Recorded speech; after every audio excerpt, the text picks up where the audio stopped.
recalentado.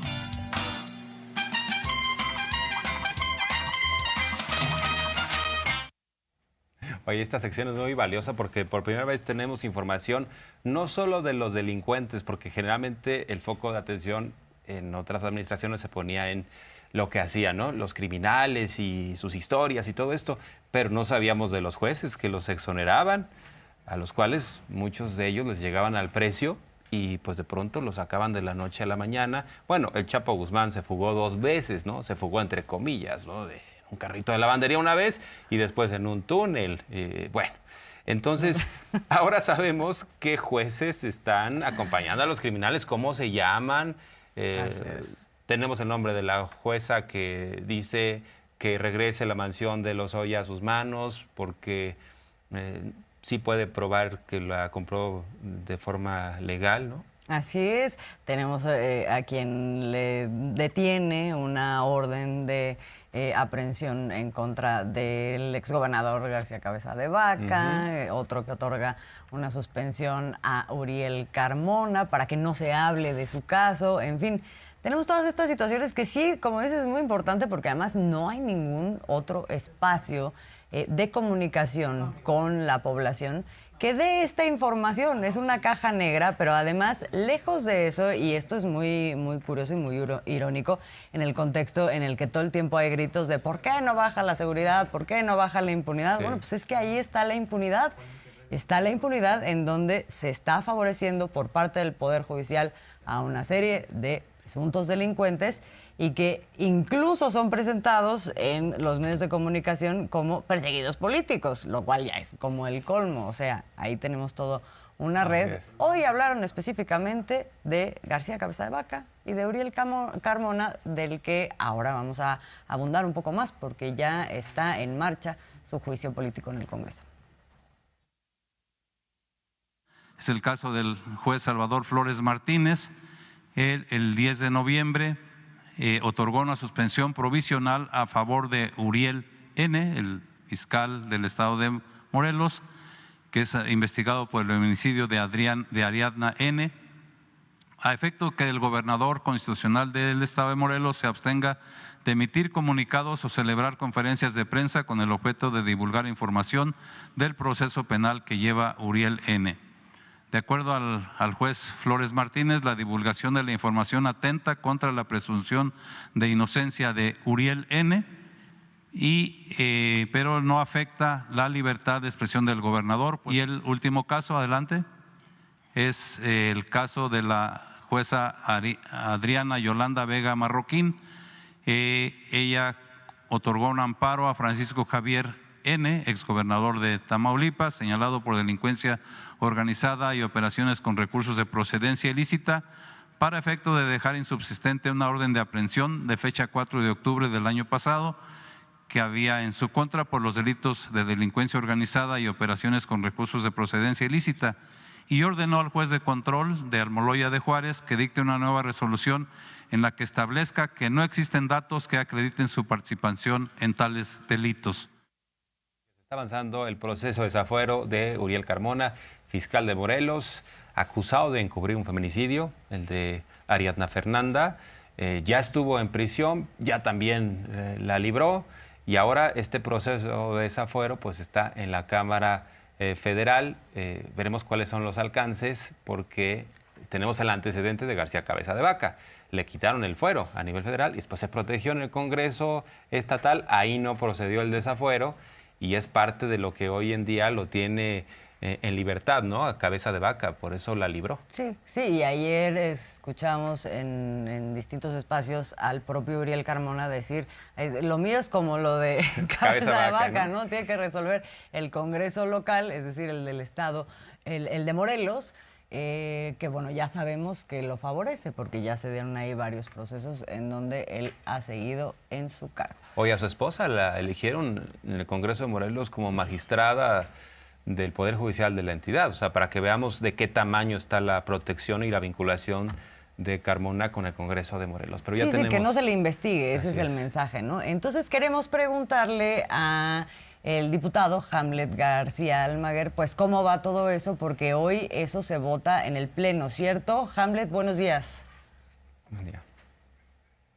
¿Te escuchamos? No te escuchamos, A de ver, hecho. si A es ver que si está puedes en mute, poner a lo tu- mejor tú... ¿Estamos? Ahí ya. estamos. 1, 2, Perfecto. 3. ¿Estamos? Ya, gracias. Sí, les decía que ya estamos por llegar a San Lázaro. Nos convocaron a la sesión presencial a las 11 de la mañana y uno de los puntos que vamos a resolver es explicarle a nuestra querida audiencia la diferencia entre el juicio político y el Sí. proceso de desafuero. Sí, yo lo El dije. juicio político tiene carácter administrativo y participan las dos cámaras. La Cámara de Diputados acusa por la mitad más uno y el Senado resuelve por mayoría calificada. Y su consecuencia es destituir e inhabilitar a un servidor público de alto nivel. Y el proceso de desafuero, que se llama declaración de procedencia en la Constitución, está en el artículo 111, tiene como finalidad que un servidor público de alto nivel, de alto perfil, quede en las mismas condiciones que cualquier otro ciudadano de la República. Es decir, que pueda ser acusado directamente ante un juez por la Fiscalía General de la República o la Fiscalía de una entidad federativa para que a partir de ahí inicie su proceso. El juicio de desafuero no versa sobre la culpabilidad o inocencia de un servidor público. Simplemente se analizan los elementos que aportan las fiscalías y se determina si existen suficientes indicios para que entonces se permita que ese servidor público sea procesado como cualquier otro ciudadano. Y está regulado, como les decía, en el 111 de la Constitución Federal. Sí está el precedente de García Cabeza de Vaca, pero tenemos una diferencia que está en el artículo 136 de la Constitución del Estado de Morelos, que les enviamos ahí también con producción.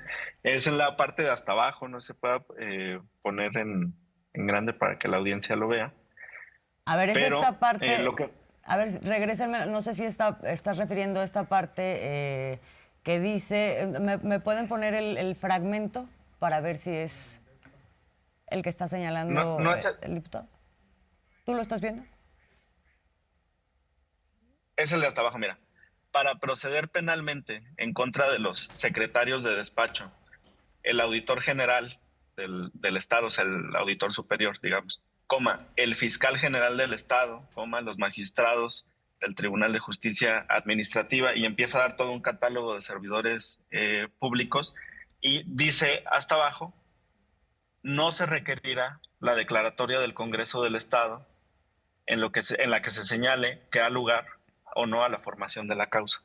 O sea, este último párrafo es de los servidores públicos del Estado de Morelos, el auditor superior, los secretarios de despacho, los magistrados del Tribunal de Justicia Administrativa, el magistrado del Tribunal Unitario de Justicia Penal para Adolescentes, regidores, síndicos, alcaldes, en el sentido de que no tienen que pasar por el Congreso local. Y esa es la diferencia en el caso de Cabeza de Vaca, la regulación a partir de la Constitución local.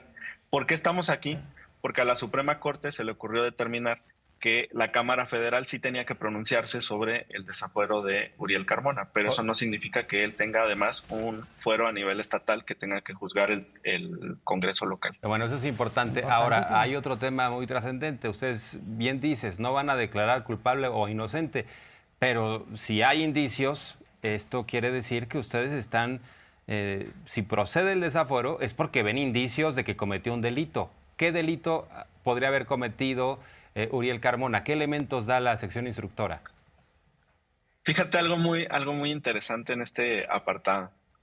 El desafuero funciona respecto de todos los delitos, pero solo es necesario que con una carpeta le demuestren a la Cámara de Diputados que hay indicios para quitarle el fuero. Y eso significa, y el fiscal de Morelos lo sabe, que a partir del desafuero de hoy podrían llegar muchas causas de la Fiscalía de la Ciudad de México por el caso del feminicidio o de la Fiscalía General de la República por otros delitos. Es decir, a partir del desafuero no solo se le puede procesar por el caso que se presentó ante la Cámara de Diputados, sino por una variedad que determinen las fiscalías, porque ya queda en condiciones de cualquier otro ciudadano. Hamlet, Entonces, acá es danos un ejercicio segundito, debido tenemos que ir a un corte y Automático. volvemos contigo. Sí. Regresamos.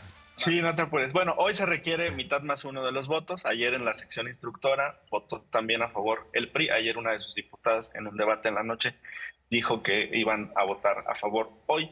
Entonces se tendrían los votos para desaforar a Uriel Carmona. Va a querer llevar el asunto al Congreso del Estado, pero ya vimos que el artículo 136 de la Constitución local no le otorga fuero a nivel de un pronunciamiento por el Congreso de la entidad. Yo creo que hoy no va a venir a defenderse, porque teme que a partir de ese instante en que se tome la determinación quede sin fuero y podría ser aprehendido por quizá alguna de las otras carpetas que tenga por ahí en trámite. Y el desafuero tiene precisamente esa consecuencia, que se le pueda procesar por cualquier causa que tengan las fiscalías a nivel federal o de otras entidades federativas. Muchas gracias. Estimado, muchas gracias por la entrevista. Gracias por la puntualidad. Gracias por la Bien, información. bien. Estaremos Bye. pendientes de esto que es parte de la agenda del día de hoy. Diputado Hamlet García Almaguer, muchísimas gracias y hablamos pronto. Gracias, buen día. Bueno, pues ahí está, no hay, no está en la Constitución de Morelos que tenga que pasar por el Congreso, como afirma Uriel Carmona. Esto va a ser el desafuero, que no el juicio político. También esa aclaración fue muy importante porque yo me equivoqué. Y rápidamente nada más mencionar el llamado que hizo el presidente el día de hoy a las autoridades involucradas con querer evitar que llegue a la presidencia Bernardo Arévalo, que ganó con una gran mayoría y ahora le están poniendo trabas por todos lados. Rápidamente, la Fiscalía de Guatemala declaró inválida la elección, pero el Tribunal Supremo Electoral dice que sí es válido. La Fiscalía controlada por la actual administración. Entonces es un golpe de Estado, pero bueno, dice el presidente que se haga valer la democracia. Aprovecho también para hacer pues un llamado a las autoridades en forma respetuosa de Guatemala para que se respete la voluntad del pueblo de Guatemala que eligió al presidente de ese país vecino, hermano, Bernardo Arévalo. Él ganó la elección y por una situación de resistencia al cambio, de resistencia a la democracia, de falta de respeto a la voluntad de los guatemaltecos, pues están poniendo obstáculos